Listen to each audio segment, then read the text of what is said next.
Hello everyone, my name is Ashok Kumar Saini. मैं लेकर आया हूँ आपके लिए फिजिक्स की ऑनलाइन क्लासेज। जो जिन बच्चों ने कल की क्लास नहीं ली है उसका डिस्क्रिप्शन में लिंक दिया हुआ है, वहां से जाकर क्लास ले लें।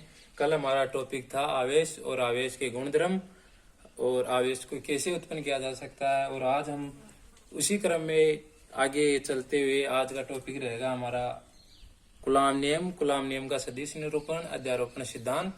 तो इस चैनल आप यदि चैनल पर नए हो तो चैनल को सब्सक्राइब करें एंड लाइक करें और सभी ग्रुपों में इसे शेयर करें।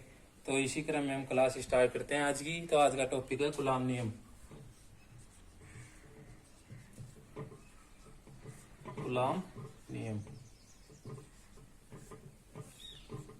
यदि किसी निकाय में दो आवेश होते हैं, मान लो एक है Q1 एक है Q2, तो ये एक दूसरे को प्रभावित कर एक बल उत्पन्न करते हैं जिसे विद्युत बल बोलते हैं, विद्युत बल।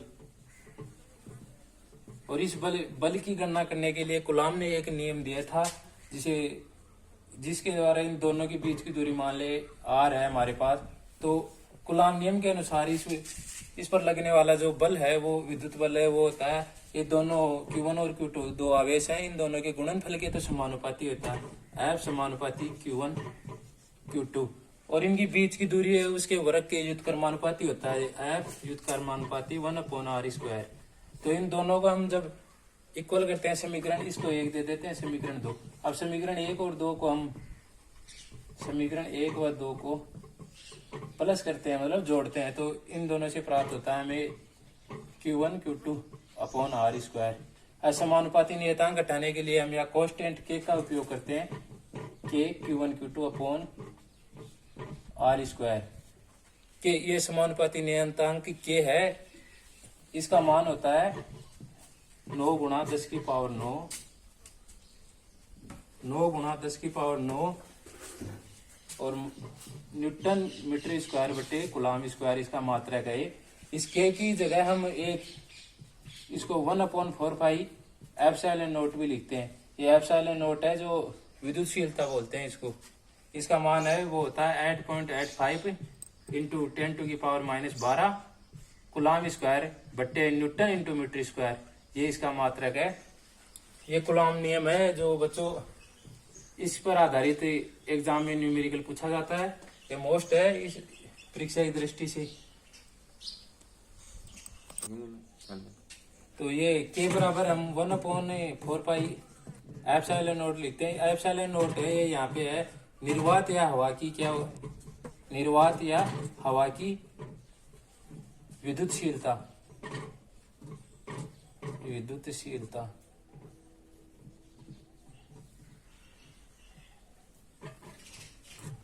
निर्वात या हवा की विद्युतशीलता है जिसका एप्सिलॉन नॉट है, इसका मान होता है 8.85 × 10⁻⁻, कूलॉम स्क्वायर बटे न्यूटन × मीटर स्क्वायर। और इसको हवा या निर्वात की वो बोलते हैं। और कूलॉम नियम यदि आपको समझ में नहीं आया तो इसके लिए मैं आपको एक एग्जांपल दे रहा हूँ। मान लो दो आवेश हैं, आवेश दो निकाय हैं, इसका मान है 5 कूलॉम, इसका है 3 कूलॉम आवेश, इनके बीच की दूरी है 2 मीटर। तो हमें बोले कि इसका मतलब कि विद्युत बल ज्ञात कीजिए। तो इसी कूलॉम नियम के द्वारा ये ज्ञात किया जाता है। तो R बराबर तो दे रखा हमें 2 मीटर, Q1 बराबर है 5 कूलॉम और Q2 बराबर है 3 कूलॉम। तो इस सूत्र से हम इसमें ये वॉल्यू है ये फुट करते हैं इसमें। तो Q1 K का मान होता है 9 × 10⁹ इंटू कूलॉम, इसका मात्रक है ये 5 Q1 इंटू और इसका 3, तो बट्टे दूरी है बीच की 2 का स्क्वायर हो गया 4। तो अब इनको हल करने पर 9 × 5 = 45, 3 5 × 15, 9 × 10⁹ इंटू 15/4। तो इस वैल्यू को आगे हम हल करते हैं। तो इसका उत्तर 15 × 225 नहीं, 9 × 5 = 45, 5 9 × 9 9 4 13, 35/4 इंटू 10⁻⁹। अब इसमें इसका भाग लगा देते हैं 135 का। तो इसका आ जाएगा 4 × 3 = 12, 1 5 4 3 12 बच गए 3.0। इसका उत्तर आएगा 33.7 इंटू 10⁹ न्यूटन। बल का मात्रक होता है यहाँ न्यूटन। तो इस एग्जाम्पल के द्वारा समझ में आया होगा आपको, मैं आशा करता हूँ। अगर नहीं समझ में आया है तो क्लास को बैक करें और रिवर्स करके दोबारा से देख लें एक बार। अगला टॉपिक है हमारा पेराविद्युतांक। पेराविद्युतांक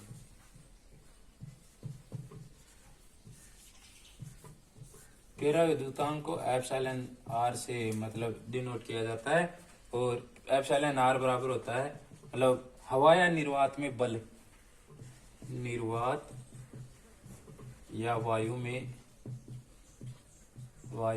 बल, और नीचे होता है किसी माध्यम में बल, किसी माध्यम में बल। इसको लिख देते हैं एफ और इसको लिख देते हैं एफ एम। तो एप्सिलॉन आर बराबर होता है एफ बट्टा एफ एम। और जो ये है ये मात्रकहीन व विमाहीन राशि है। एप्सिलॉन आर है पेराविद्युतांक, ये मात्रकहीन विमाहीन राशि है। और इसका एप्सिलॉन और किसी माध्यम में मतलब बल कूलॉम नियम है जो माध्यम पर डिपेंड करता है, जिसका मान अगर निर्वात में किसी दो निकाय में किसी निकाय पर कुल बल एफ है, अगर उसी निकाय को हम किसी माध्यम में ले जाते हैं तो वो एप्सिलॉन आर गुना अधिक हो जाता है। एफ एम बराबर एफ एप्सिलॉन आर गुना अधिक होता है निर्वात या वायु से माध्यम में बल है जो एप्सिलॉन आर पेराविद्युतांक है। जितना मतलब माध्यम का पेराविद्युतांक होता है उतना गुना बल बढ़ जाता है उसके अंदर। और ये मात्रकहीन है, विमाहीन राशि है। अगर आपको क्लास समझ में आ रही है तो प्लीज सब्सक्राइब करें एंड लाइक करें और क्लास को ज्यादा से ज्यादा शेयर करें। और अगला टॉपिक है हमारा कूलॉम नियम का सदिश निरूपण। टॉपिक कूलॉम नियम का सदिश निरूपण। कूलॉम नियम का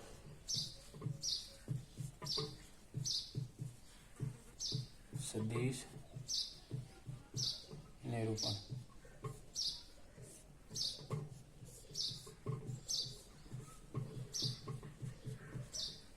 सदिश निरूपण में क्या, हम कोई दो आवेश लेते हैं। ये ले लिया Q1, दूसरा ले लिया Q2। ये बिंदु है मान लो O, और इसके कारण इस पे मूल बिंदु से है मूल बिंदु, और ये अब इसमें मूल बिंदु से इसकी दूरी तो है R1, इसके ले लेते हैं R2, और इन दोनों के बीच की दूरी है जो इन दोनों के कारण बल लगता है इसकी ओर तो लगेगा बाहर की ओर F1 2, जिसके ऊपर लगता है वो पहले और जो लगाता है वो बाद में लिखा जाता है F1 2। और ये इसके कारण इधर बल लगेगा, वो लगेगा मतलब इस पे लगेगा तो पहले ये F2, और इसके कारण लग रहा है ये F1 F2, इसके कारण लग रहा है तो वो आएगा बाद में F21। अब इसके द्वारा हम ज्ञात करते हैं कि Q1 पर बल सदिश निरूपण क्या करते हैं कि कूलॉम नियम Q2 आवेश के द्वारा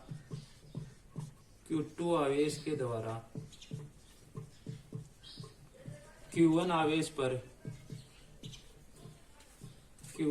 पर लगाया गया बल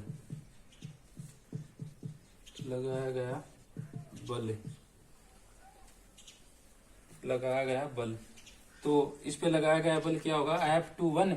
Q2 आवेश के द्वारा Q1 पर लगाया गया बल तो ये होगा F21 बल होगा इसमें K, और Q1 Q2 अब 2 पर लगाया गया है मतलब 2 के द्वारा लगाया गया तो इसमें हो जाएगा R2 माइनस R1 का होल स्क्वायर, और इनटू में आ जाएगा R21 का क्यूब। ये हो गया समीकरण 1 हमारा। अब Q1 आवेश के द्वारा Q2 पर लगाया गया बल, Q1 आवेश द्वारा आवेश द्वारा Q2 पर लगाया गया बल,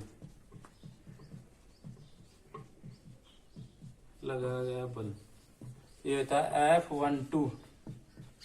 F12 बराबर हो जाएगा K Q1 Q2 अपॉन 12 है तो R2 R1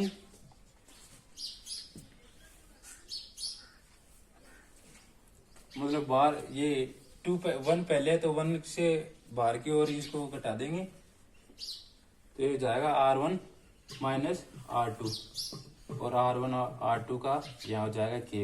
ये हो गया हमारा समीकरण 2। अब समीकरण 2 में से हम माइनस चिन्ह बाहर ले लेते हैं तो ये हो जाएगा F12 बराबर K Q1 Q2 R2 minus R1 into R21 का केप। तो ये R12 का केप होगा। समीकरण 1 और 3 को हम देखते हैं तो इसमें क्या क्या आपको फर्क लग रहा है। इसमें ये है कि F21 है जो माइनस F12 के तुल्य है, तो इससे सिद्ध होता है कि ये सदिश निरूपण है तो परस्पर विपरीत है। अगर माइनस का चिन्ह आ रहा है तो इनकी दिशा विपरीत है, बाकी ये सदिश राशियां हैं। तो इससे हमें ज्ञात होता है कि दो आवेशों के कारण एक दूसरे पर लगने वाला बल है तो परिणाम में तो समान होते हैं लेकिन दिशा में विपरीत होते हैं। चाहे इस पर कूलाम का नियम न्यूटन के गति के तृतीय नियम के अनुरूप कार्य करता है और बल और आवेशों को मिलाने वाली रेखा के अनुदिश लगता है। अर्थात स्थिर वैद्युत बल है, अर्थात जो स्थिर वैद्युत बल है ये एक केंद्रीय प्रकृति का बल है, केंद्रीय प्रकृति का बल है। तो बच्चों आपको समझ में आया? अगर नहीं समझ में आ रहा है तो क्लास को रिवर्स करें और एक बार फिर से देखें, फिर लाइक कमेंट करके जरूर बताना अगर क्लास समझ में आ रही है तो। अब टॉपिक है हमारा कूलाम नियम के महत्वपूर्ण तथ्य। कूलाम नियम के महत्वपूर्ण तथ्य, जिसमें पहला है कि कूलाम नियम है जो स्थिर आवेशों के लिए लागू होता है, गतिशील आवेशों के लिए लागू नहीं होता। कूलाम नियम स्थिर आवेशों के लिए ही लागू होता है, गतिशील आवेशों के लिए नहीं, गतिशील आवेशों के लिए नहीं होता है।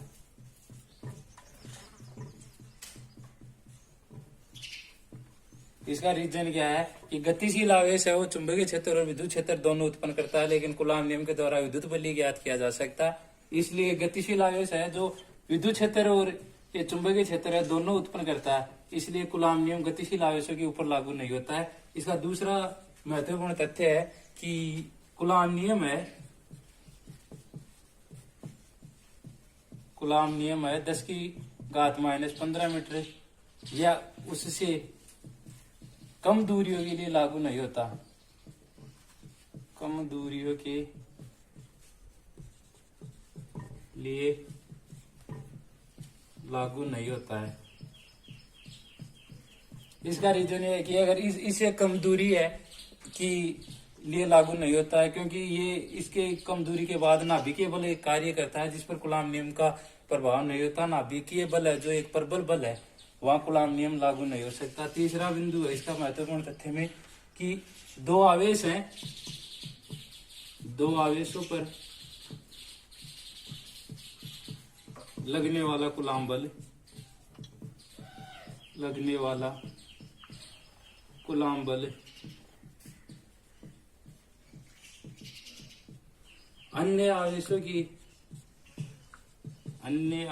की उपस्थिति से अप्रभावित रहता है, अप्रभावित रहता है। कि मतलब इसमें है कि अगर किसी निकाय में मान लो 5 आवेश हैं तो दो आवेशों Q1 Q2 Q3 Q4 Q5, ये आवेश है 5। अगर हम इन दोनों के मध्य बल ज्ञात कर रहे हैं कूलाम बल, तो ये इन तीनों की उपस्थिति से अप्रभावित रहते हैं। और अगर इन दोनों के बीच में हम बल ज्ञात करेंगे तो ये भी इन तीनों की उपस्थिति से अप्रभावित होते हैं। इसलिए कूलाम बल एक संरक्षी बल है। और चौथा तो महत्वपूर्ण तथ्य है इसका, कूलाम नियम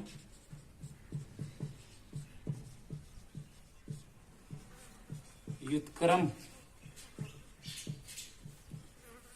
वर्ग नियम का पालन करता है।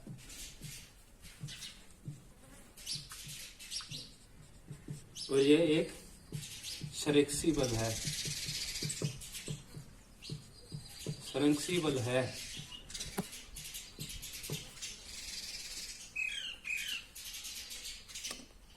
अब हमारा टॉपिक है आवेशों के मध्य,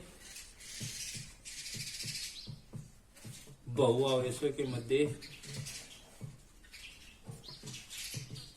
बल एवं अध्यारोपण का सिद्धांत। अध्यारोपण का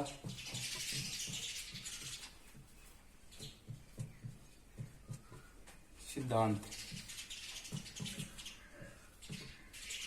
तो पहले मैं अध्यारोपण का सिद्धांत बताता हूं आपको। अध्यारोपण का सिद्धांत, इसमें क्या होता है कि अगर किसी निकाय है, मान लो ये निकाय है, इसमें एक आवेश है Q1, दूसरा आवेश है Q2, तीसरा आवेश है Q3, ये चौथा आवेश है Q4। अब इनके द्वारा जो बल लगता है, तो इसमें कुल बल है, जो कुल बल ज्ञात करते हैं हम F, तो ये मान लो इसके द्वारा बल लगता है F1, ये F2, F3 और ये F4 है इधर। तो ये कुल बल है जो इन चारों बलों के योग के, बीजगणितीय योग के तुल्य होता है। F1 plus F2 plus F3 plus F4। अगर हम निकाय इसमें n लेते हैं, Qn और इस पे बल लग रहा है Fn, तो ये टोटल बल होते हैं, इसका बीजगणितीय योग आता है, इसके तुल्य होता है Fn। तो टोटल बल है वो इन सभी बलों के द्वारा लगने वाले बल के बीजगणितीय योग के तुल्य होता है। अब बहुआवेशों के मध्य आपको बल, अब हमारा टॉपिक है बहुआवेशों के मध्य बल ज्ञात करना। बहु आवेशों के मध्य बल ज्ञात करना।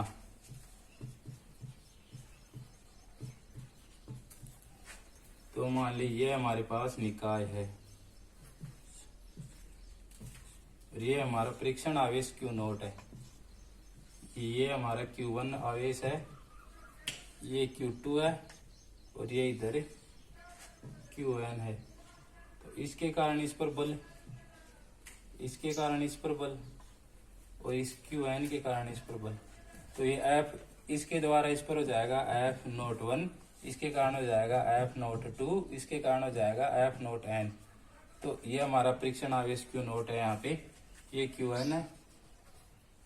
तो अब टोटल अभी आपको बताया गया अध्यारोपण सिद्धांत, इसके बीजगणितीय योग के तुल्य होता है टोटल बल। तो इसमें F1 कितना है हमारे पास, F1 बल लगेगा K Q0 Q1 बट्टे R01 का स्क्वायर, इधर आ जाएगा R01 का केप।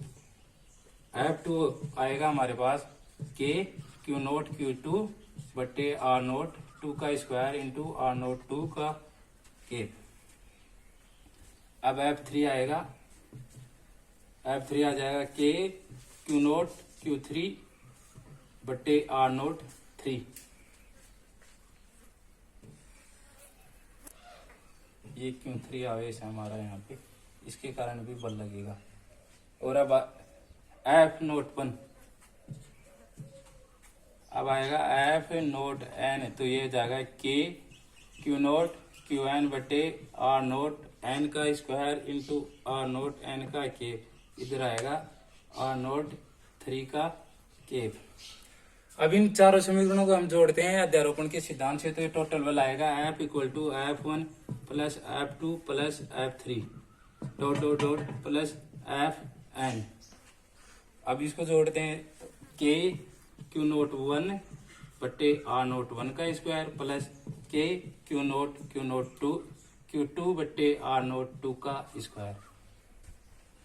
तीसरा आ जाएगा K Q नोट Q3 बट्टे R नोट 3 का square dot dot dot dot n के लिए मतलब Qn आवेश के लिए आएगा K Q नोट Qn बट्टे R नोट n का स्क्वायर। अब हम इसमें K और Q नोट का कॉमन बाहर ले लेते हैं तो F बराबर हो जाएगा K Q नोट, कोष्टक में बचता हमारे पास Q1 बट्टे R नोट 1 का स्क्वायर प्लस Q2 बट्टे R नोट 2 का square plus dot dot dot Qn बट्टे R नोट n का स्क्वायर। तो हम इसको लिख सकते हैं K Q note summation QI बट्टे R note I into R note I, यह आएगा स्क्वायर। यहाँ लिख देंगे I बराबर 1, N बराबर 1 और I बराबर भी 1। तो यह हमारा हो गया बहुआवेशों के मध्य बल। अगर आपको क्लास पसंद आई हो तो लाइक करें एंड सब्सक्राइब करें, चैनल पर नए हैं तो। अगर क्लास ज्यादा से ज्यादा शेयर करें। अगर समझ में नहीं आ रही तो एक बार फिर से इसको शुरू से स्टार्ट करके देखें, लाइक और कमेंट करें।